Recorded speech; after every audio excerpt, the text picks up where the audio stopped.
বুঝতে দিতে হবে।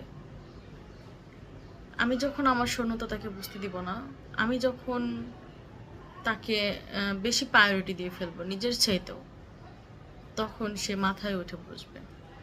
তো শুধু স্বামী কেন, কাউকেই না, নিজের চেয়ে প্রায়োরিটি কাউকেই বেশি দিতে নেই।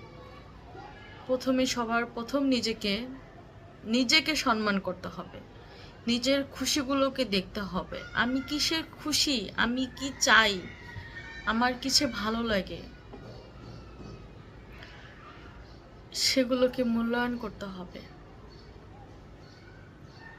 আবার দেখতেও হবে সেই দিকগুলো যেন ভালো হয়, আমার হাজবেন্ড পছন্দ করতেছে কিনা, বা সে চাচ্ছে কিনা, বা সে চাচ্ছে কেমনভাবে চাচ্ছে, আমি তাকে কেমনভাবে প্রেজেন্ট করব। যখন দেখব যে সব রকমভাবে তার কাছে আমি প্রেজেন্ট করলাম নিজেকে, সে কোনোভাবেই মূল্যায়ন করব না, তখন ওইটা বাদ দিতে হবে, তার কাছে নিজেকে প্রেজেন্ট করা।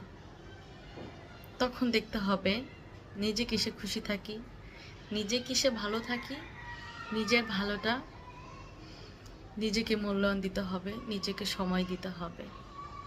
তাহলেই খুশি মতো ভালো মতো পৃথিবীতে বেঁচে থাকা যাবে, তাছাড়া সম্ভব না। সব কিছুর মূল্যে একটাই, নিজেকে সময় দিতে হবে, নিজের মনটা কি চায় সেটা আগে ভাবতে হবে।